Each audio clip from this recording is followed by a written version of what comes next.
구독, 좋아요는 요렇게에게 큰 힘이 됩니다. 이번 동영상에서는 해인사 폭격 명령에 김영환 장군이 어떻게 처신하는지 한번 따져보겠습니다.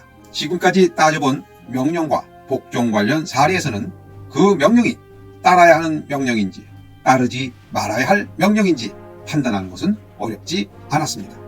어려운 것은 그 명령에 불복종해야 하는데 불복종할 경우 생명이 위태로울 수 있기 때문에 갈등이 생기는 것이었죠.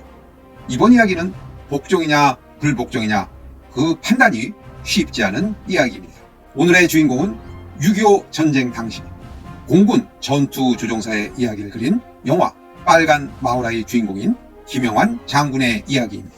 김영환 장군은 1921년 출생으로 조선 경비사관학교를 졸업하고 1946년 미 군정청 정보국에 근무하였으며 1948년 5월 공군을 창설한 7명 중 1명입니다.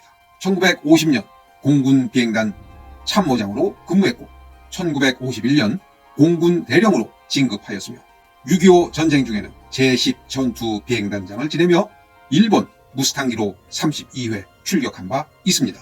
1951년 8월 김영환은 합천 해인사에 잠입한 900여 명의 공비를 소통하는 작전에서 명령에 따라 전투기 조종사로 출격했지만 해인사 폭격 명령에는 불복종했다고 합니다. 또는 해인사 뒤쪽으로 오조준 폭격했다는 주장도 있습니다.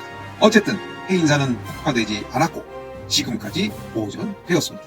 명령 불복종으로 김영환 대령은 군사재판에 회부되었고 명령 불복종한 군인은 사형에 처해야 한다는 주장도 있었지만 위기를 모면하였습니다. 그러던 1954년 3월 김영환은 비행훈련 중 실종되었다고 합니다.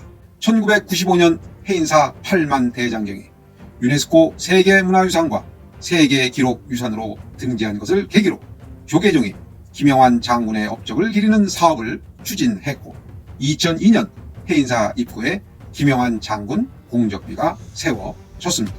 손자병법의 기준에서 김영환의 판단과 행동을 따져보겠습니다.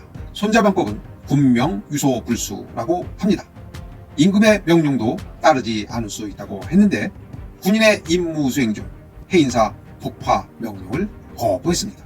손자병법은 퇴불피제라고 합니다. 뒤로 물러설 때는 죄를 피하지 말라고 했는데 김영환은 항명죄를 피하지 않고 해인사를 보존하였습니다. 김영환 장군의 명령 불복종에 대해서는 훌륭한 행동으로 평가받고 있습니다. 그런데 이런 의문을 던져봅니다. 1951년 8월 해인사에 잠입한 무장공비 900여 명은 어떻게 되었나요? 그 무장공비에게 학살당한 대한민국 국민은 없었나요?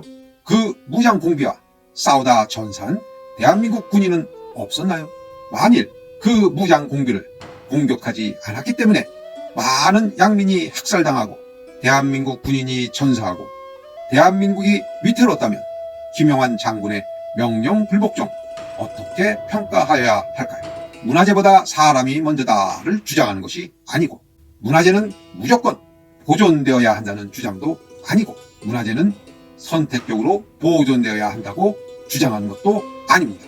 문화재를 보존하는 것은 원칙이겠죠.